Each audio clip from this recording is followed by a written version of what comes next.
Make voice valuable again. Tresic turns every call and text into action automatically. Learn more at tresic.cloud.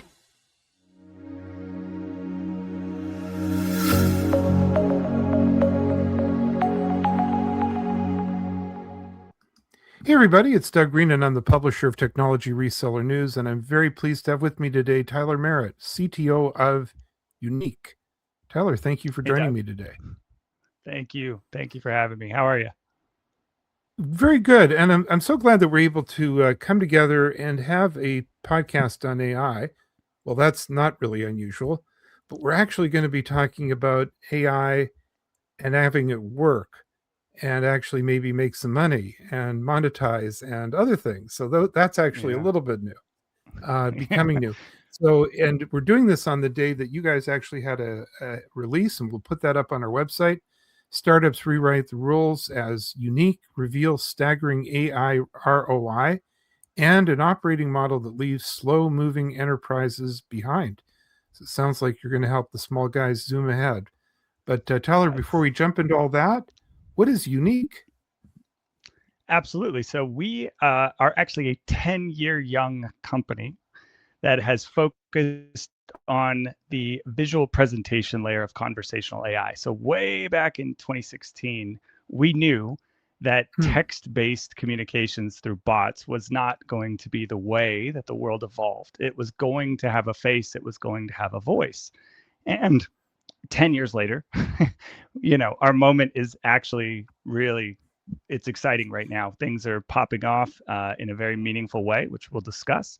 And so UneeQ, which formerly had a different name, we've been through some iterations.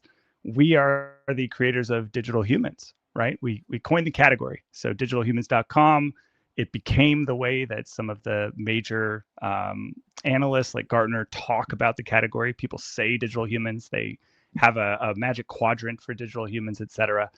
Even Jensen Huang said it last year at GTC and again this year on stage. So it's a really exciting time. We are creating this visual presentation layer, which is the final, the sort of peak of bringing AI to be meaningful to people. So one of the things you guys have said is that most companies are approaching AI in customer experience the wrong way. So what do you mean by that? Yeah, people are really looking for an experience these days. I think that there's plenty of evidence to support that. That is research across industries. It's across whether it's sort of business to consumer or business to business.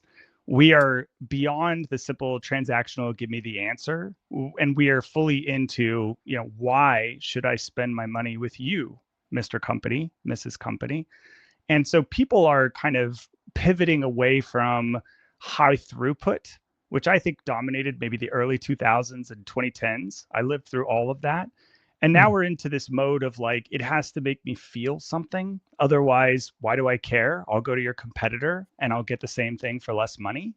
And so you see that an activated consumer, somebody who loves a brand, and I always cite Ferrari as a perfect example of this. There are not many people who actually own Ferraris, but there are millions of people who love Ferrari. So that's an example of activated consumers, right?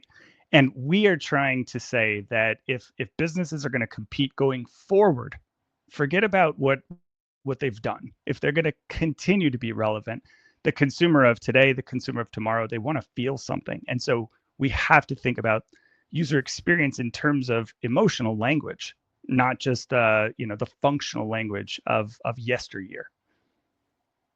Well, before we move on, I want to better understand this concept because it sounds like it eliminates all your thinking. Let's move beyond Ferrari, which may not be accessible to a lot of people, but let's say, for example, Toyota or Ford or GM or whatever, right? All the sort of the mainstream companies. You're saying when we buy a Toyota or a Subaru, we don't just want transportation. There's something else we're looking for. I don't think there's any argument there. I'm sure in your mind, there's something you love. There's a hobby you have, or some group or club you've participated in. through most of your life. Your kids maybe participate in sports or clubs or something like that. There's a lot that you do with your time and your resources because of how it makes you feel.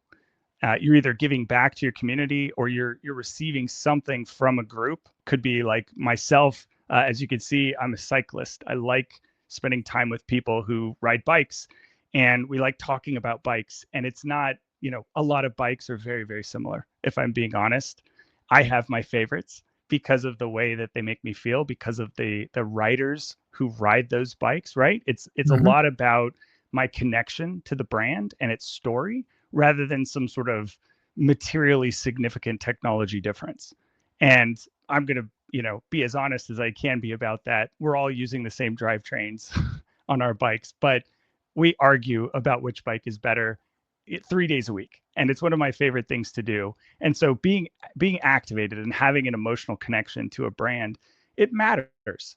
Those consumers, they spend more over the lifetime of their relationship with that brand than if it's just, some nondescript Kleenex on the shelf, right? Whichever brand Costco has for less pennies per sheet this week.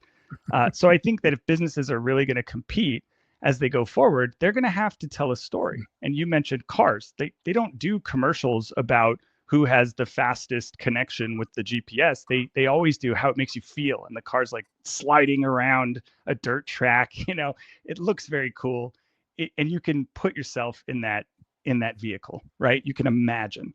And that is like what the Greeks used to call catharsis. It helps us process emotions when we see things Mm. presented on stage. So the visual presentation and storytelling, it goes way, way back for humanity, thousands of years, right? We need this in our lives. And AI has finally gotten to the point where it's functional enough that now it needs to feel something. It has to go beyond words and it has to actually transport us somewhere. And we have sort of relationships with these things, right? They could be good, they could be bad, Mhm. right? So what's your favorite AI? How about that? What's the AI of the week, Doug? So what I'm hearing is this. I want to stick with this for a second. You also have mentioned community. I know it's not in some of the stuff we talked about before we started podcasts, but the thing you dwelled on with the bike lane, bicycling, and the cycle clubs and so on is you like community. It put you in touch with other people. You love the way that makes you feel. I Mm, normally don't think of AI and community, and we're going to talk about just in a second large enterprises. I don't think of them all in one sentence, but you've sort of put me right there. I need to ask, are large enterprises sort of struggling with this shift? And how to- does AI fit in? I mean, I'm not normally thinking of AI as creating community, but yeah. I think you're about to tell me it can. I we have here at our Okay. company, and we have sort of an advantage, right? We have been in the conversational AI space for our whole 10 years. We were using natural language processing systems years and Mm, years ago. So we've sort of been on a journey of a quasi agentic decisioning matrix blah blah blah bot for a long time, and the NLP was very, very limited. It did what it did well, but large language models came along and just blew the doors off the silo, if you know what I mm, mean, right? So the mhm, fact that these LLMs could process language really played into our strengths. It's what we had been researching and trying to achieve all along. So when AI sort of hit enterprise, they're looking at it as some sort of new disruptive technology. We have been waiting for these large language models to sort of come along and be the missing puzzle piece to the entire digital human story. So for us, and I was, me personally, I was on the very first webinar that OpenAI gave for Codex. They were mm, showing how Codex could generate some JavaScript, and it did like 30%. It like drew a square and it drew like a round circle, then it made the circle red. And at the end, the two presenters from OpenAI, this was pre-chat GPT. Okay.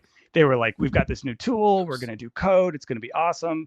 And it was a dumpster fire of a tool at the time, right? It's gotten much, much better. But at the time, I saw the potential. It got 30% of the code right, which means 70% was wrong. And for me, the way they talked about it, they gave it a name, right? This is Codex. It's our assistant. They were using this personification language. And I started using the original Text Curie and Text Da Vinci models that OpenAI, had paid access to. This must have been 4.5 years ago now. And I could see that these LLMs, especially Text Da Vinci, could come up with language, right? It could talk to you. And I was writing these little Python scripts to go back and forth and kind of interlace it with the natural language processing that was more decision oriented or outcome oriented.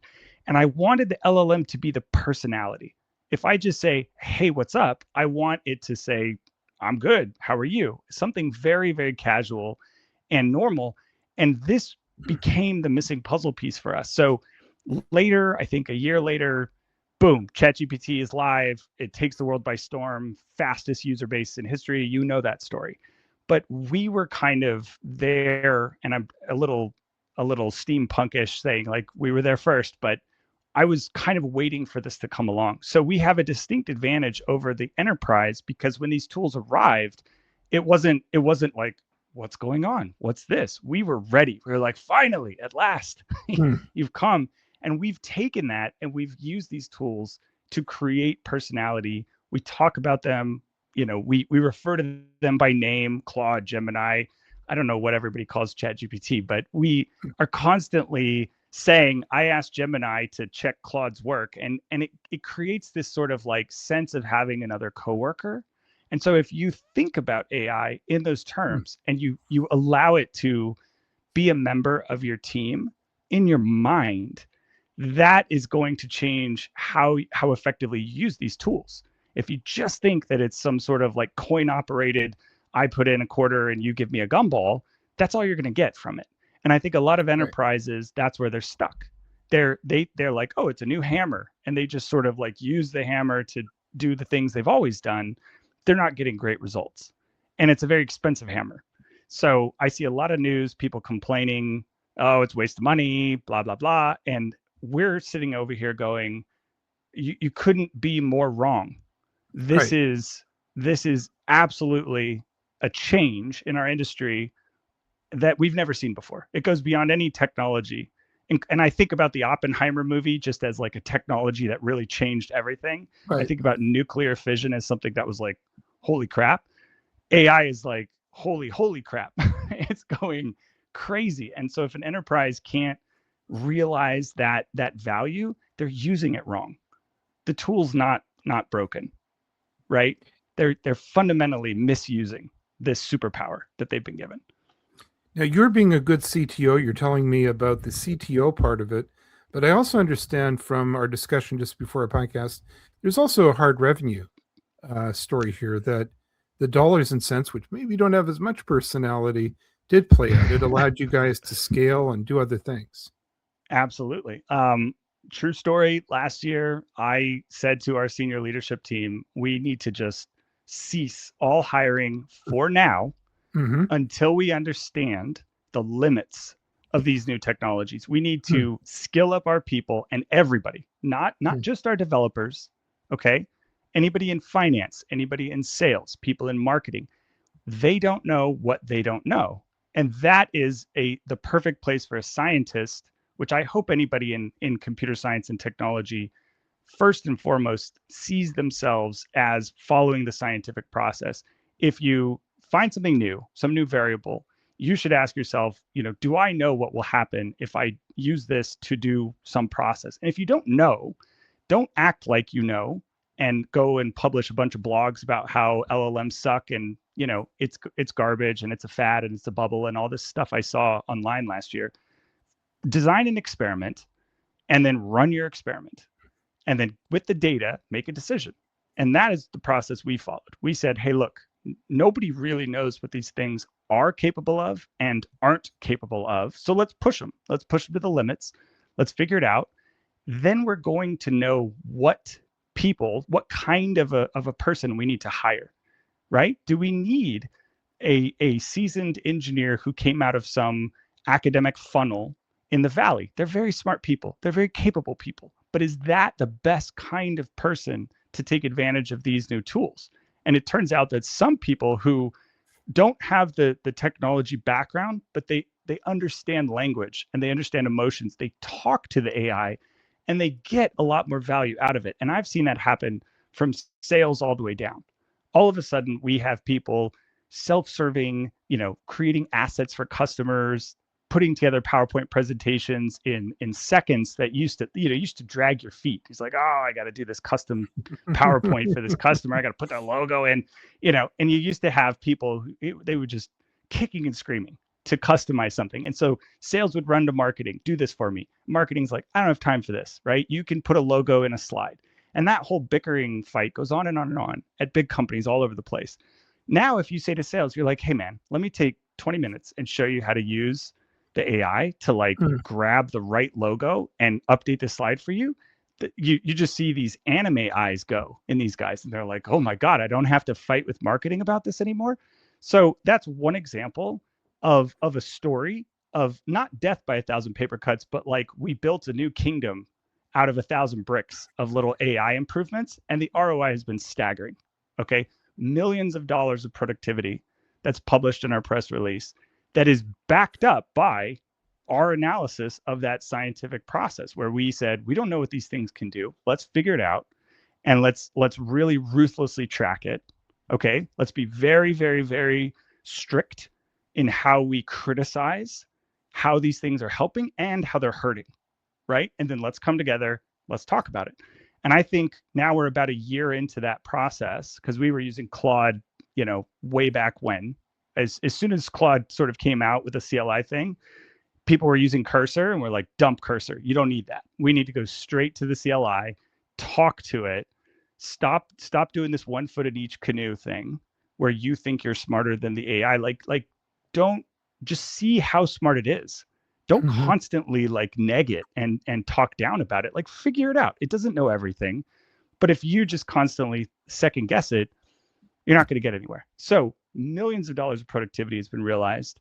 Now we know who to hire. We know the kinds of questions we should ask in interviews, the kind of people who are switched on with language, and they're going to get really powerful outcomes from these processes. And so that was our process.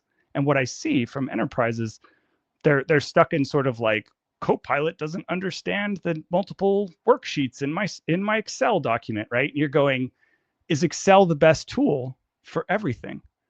That's a question that's hard for a lot of people. They get stuck in their ways, right? Comfortable. And when something comes along and says, hey, maybe I could just have the AI make an HTML version of this instead of creating a PowerPoint, then there's this right? And then a bunch of people freak out. We can't lose PowerPoint. And you go, sure we can, right? We didn't have PowerPoint at some point, then it came. Now maybe we're in the post era of that, right? So it's been a very interesting and disruptive time. This is not the first time I've heard someone say, I'm seeing a pattern. As opposed to the sort of wave of fear that occurred maybe a year or two ago, mass firings and so on, I'm hearing again and again people saying our company embraced it, and there was a shift in what people do, not a shift in who's working here.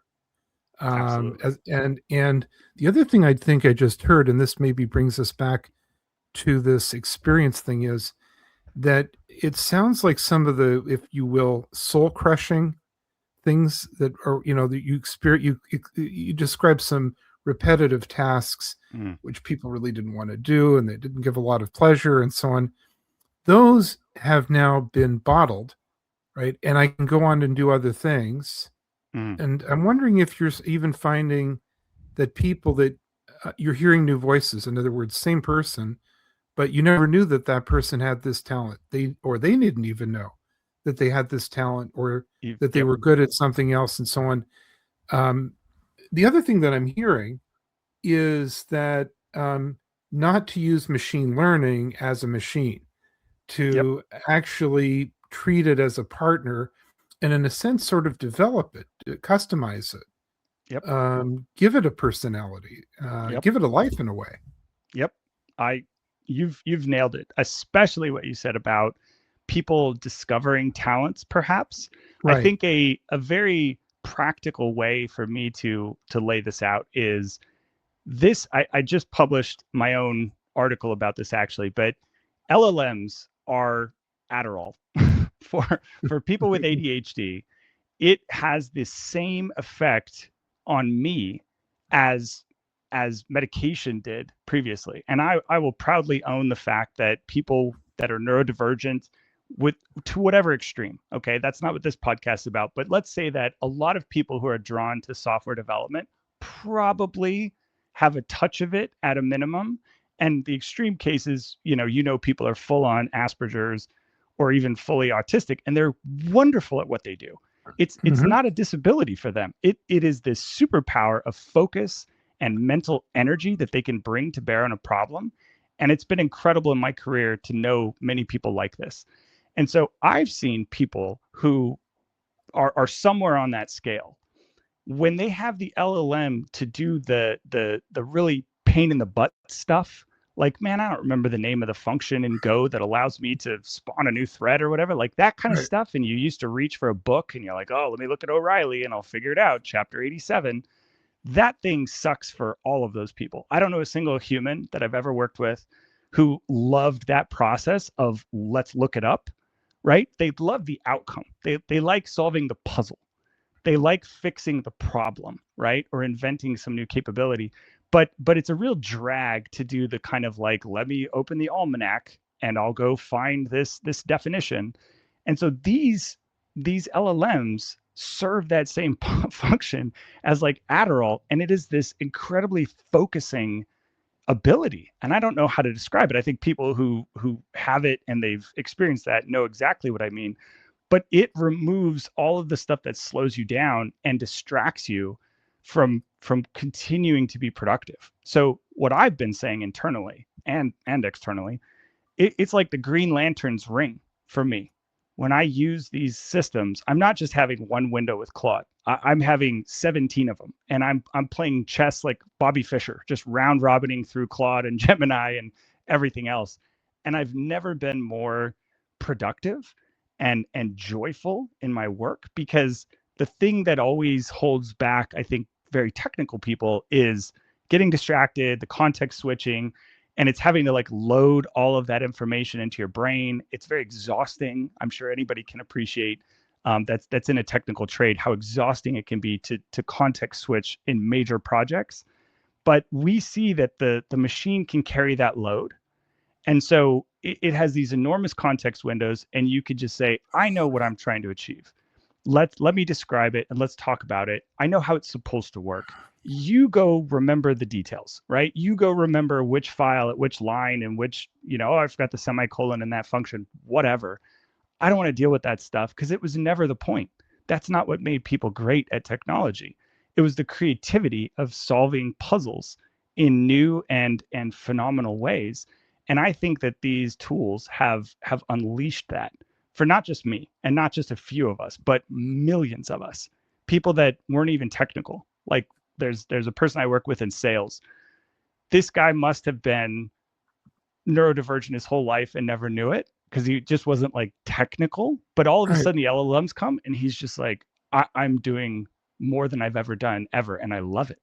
And so I get a lot of joy, as you could probably tell, from these tools. And I think the fear is misplaced. It's like a lot of things. Like change is scary, but let's see what's on the other side. And most of the time, humanity has figured it out, right? For the betterment of us all, to be honest. So I'm really switched on by these tools, and I'm advocating for them.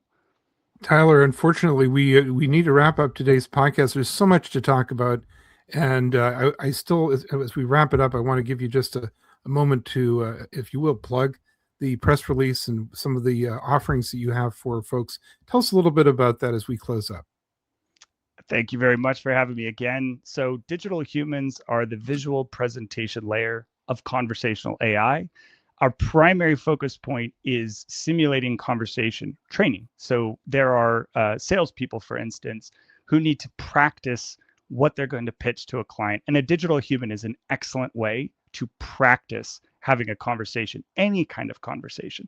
We have students at universities, we have people in the medical industry, we have people internally giving feedback to their coworkers or their employees or even their bosses.